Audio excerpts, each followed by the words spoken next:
우리들의 일상 경제 생활에서 과연 이자는 항상 황금알을 낳는 거위일까요?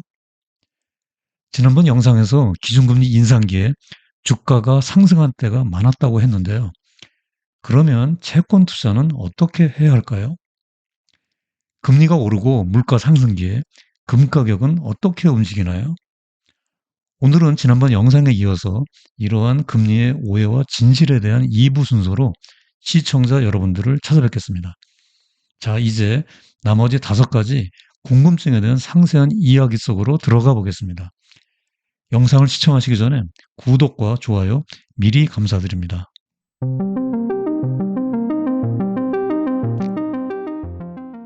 안녕하세요. 포커스 경제톡의 오버 박사입니다. 오늘 먼저 이자는 과연 언제나 황금알을 낳는 거위인지 아닌지 알아보겠습니다. 우리들의 일상 경제 생활에서 예금을 하거나 대출을 받을 때 그 금융상품의 금리, 즉 이자율을 꼼꼼하게 따져보게 되는데요. 이렇게 눈에 보이는 금리를 명목금리라고 합니다. 그런데 정작 중요한 것은 눈에 보이지 않는 금리, 즉 실질금리가 있다는 것입니다. 여기서 실질금리란 눈에 보이는 명목금리에서 물가 상승률을 뺀 금리입니다. 그런데 문제는 명목금리보다 물가 상승률이 높으면 돈의 실질 가치가 떨어진다는 얘기지요. 더군다나 일본이나 일부 유럽연합, EU 국가들에서처럼 금리가 마이너스면 예금에 이자가 붙기커녕 오히려 보관료를 내야 되지요. 이러한 두 가지 상황에서는 이자는 더 이상 황금알을 낳는 거위가 될 수 없습니다.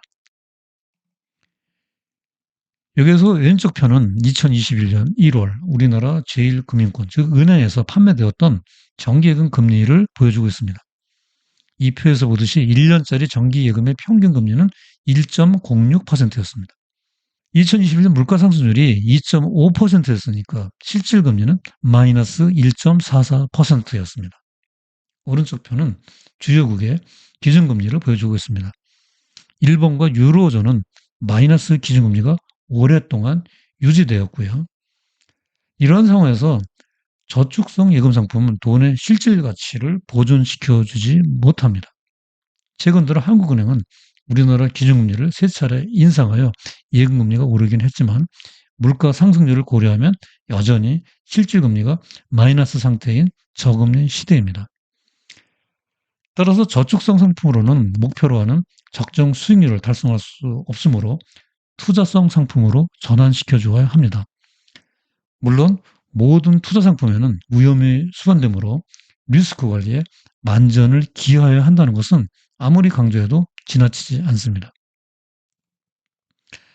다음 두 번째로 채권 금리가 오르면 채권 가격이 상승한다는 오해인데요.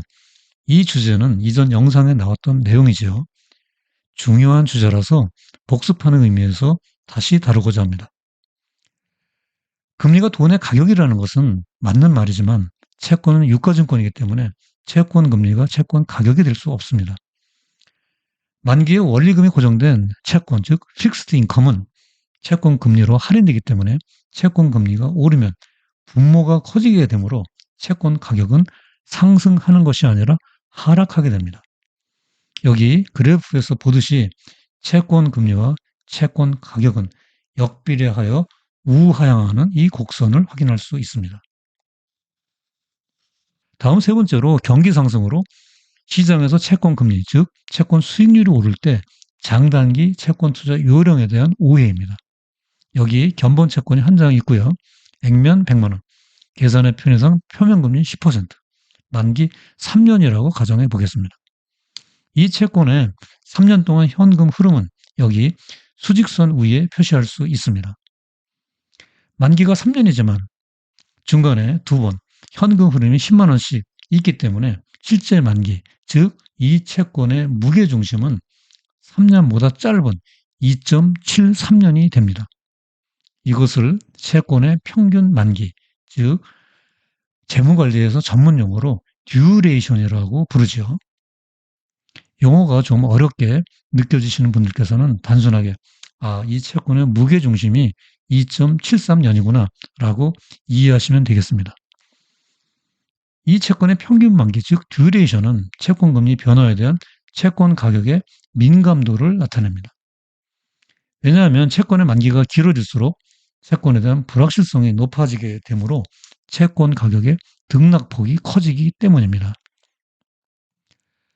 보다 구체적인 수치로 설명하자면 여기 표에서와 같이 채권 금리가 상승 또는 하락할 때 채권 가격은 평균 만기, 즉 듀레이션 2.73에 비례해서 등락합니다. 예를 들어 채권 금리가 1% 오르면 채권 가격은 1년 차에 2.73%, 2년 차에 5.46%, 3년 차에 8.19% 각각 하락하게 됩니다. 반대로 채권 금리가 1% 내리게 되면 정반대로 되고요. 따라서 물가가 올라 중앙은행이 기준금리를 인상하고 채권 금리가 상승해서 채권 가격이 하락하는 경기 상승기에는 당연히 단기 채권 투자가 유리하고요. 반대로 경기 하락기에는 장기 채권 투자가 유리합니다. 다음 네 번째로 기준금리가 인상되면 금융시장에서 장단기 금리가 모두 상승한다는 오해입니다. 단순하게 보면 인플레이션이 올라가서 중앙은행이 기준금리를 인상하면 단기금리가 오르게 되고 물가도 따라서 오르니까 장기금리도 상승할 것으로 오해하기 쉽습니다. 그러나 이 그래프를 한번 볼까요? 여기서 장기금리는 미국 10년 만기 국채 수익률이고요. 단기금리는 2년 만기 국채 수익률입니다. 1990년대 이후 미국 연준이 기준금리를 인상한 기간은 4차례 있었고요. 그런데 1, 2 구간에서는 장단기 금리가 모두 상승했으나 3, 4 구간에서는 그렇지 않았습니다. 단기 금리는 상승했는데 장기 금리는 오히려 0.21%포인트, 0.16%포인트 각각 하락한 것을 확인할 수 있습니다. 그 이유는 단기 금리는 기준금리 인상에 더 큰 영향을 받는 반면에 장기 금리는 미래의 경기 전망에 대한 시장 참여자들의 기대에 더 큰 영향을 받기 때문입니다. 2000년대 들어서 미국에서 두 차례의 기준금리 인상기였던 앞에서 3, 4 구간에서 보았듯이 장기금리 하락은 미래의 경기 전망에 대한 시장의 기대가 낮은 경기 침체의 신호였다는 것을 확인할 수 있습니다. 다음 다섯 번째로 기준금리 인상과 금값에 대한 오해입니다. 자산은 크게 무위험 자산과 위험 자산으로 구분할 수 있는데요. 무위험 자산은 예적금이나 국채처럼 원금의 손실 위험이 없는 자산을 말합니다. 반면에 위험 자산은 주식처럼 가격 변동, 회사채처럼 채무 불이행으로 원금의 손실 위험이 수반되는 자산을 말합니다. 일반적으로 금리 상승기에는 예적금 금리가 올라가게 되므로 무위험 자산이 선호되고요. 금리 하락기에는 그 정반대가 되어 위험 자산이 선호됩니다. 그러면 미국에서 기준금리 인상기에 금값이 실제로 어떻게 움직였나 볼까요? 그래프에서 파란 선은 금가격, 녹색 선은 연방기금 유효금리의 변동 추세를 각각 나타내고 있습니다. 금값이 변동되기 시작한 1968년부터 현재까지 미국에서 총 10차례의 기준금리 인상 기간이 있었습니다. 이 중에서 금값이 상승한 기간이 4번, 횡보한 기간이 3번, 하락한 기간이 3번 있었습니다. 하락한 기간보다 상승 또는 횡보한 기간이 훨씬 더 많았다는 얘기죠. 따라서 기준금리가 인상되면 금값이 하락한다는 단정적인 주장은 실제 역사적인 경험과 괴리가 있다는 사실을 확인할 수 있습니다. 특히 1970년대 후반 기준금리 인상 기간 중 인플레이션율이 두 자리 수에 달했던 시기, 금값이 큰 폭으로 상승했습니다. 따라서 최근 들어 미국에서 40년 이래 인플레이션이 최고치를 기록하고 있어서 앞으로 금값의 동향에 주목해 볼 필요가 있다고 할 수 있겠습니다. 그러나 금은 채무 불이행 위험이 없는 안전 자산이긴 하지만 다른 한편으로는 가격 변동 위험에 노출되어 있는 위험 자산이기 때문에 리스크 관리에 소홀함이 있어서는 안 되겠습니다. 자, 이제 마지막으로 오늘 영상의 요점과 시사점을 정리해드리는 포커스 포인트입니다. 첫째, 실질금리가 마이너스가 되면 돈의 가치가 하락하여 이자는 더 이상 황금알을 낳는 거유가 될 수 없으므로 적정 수익을 내려면 저축 상품을 투자 상품으로 전환해야 하고, 둘째, 채권 금리가 오르면 채권의 시장 가격이 하락하고, 따라서 경기 상승기에 채권 금리가 오르게 되면 평균 만기, 즉 듀레이션이 짧은 단기 채권 투자가 유리하고요.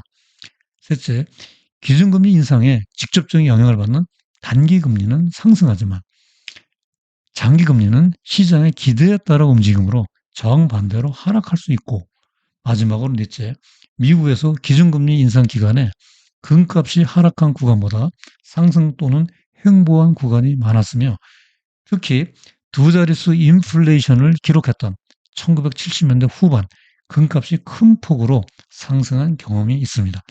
그러므로 지난 1월부터 40년 이래 높은 인플레이션이 지속되고 있는 최근 추세에 시사점이 크다라고 정리할 수 있겠습니다. 자, 오늘 포커스 경제톡이 지난번에 이어서 보내드린 금리에 대한 오해와 진실에 대한 두 번째 이야기, 재미있게 시청하셨나요? 오늘 영상의 내용에 궁금한 점이 있으시면 댓글로 질문을 꼭 남겨주시기 바랍니다. 포커스 경제톡은 항상 여러분들의 지속적인 성장과 행복한 경제생활을 응원합니다.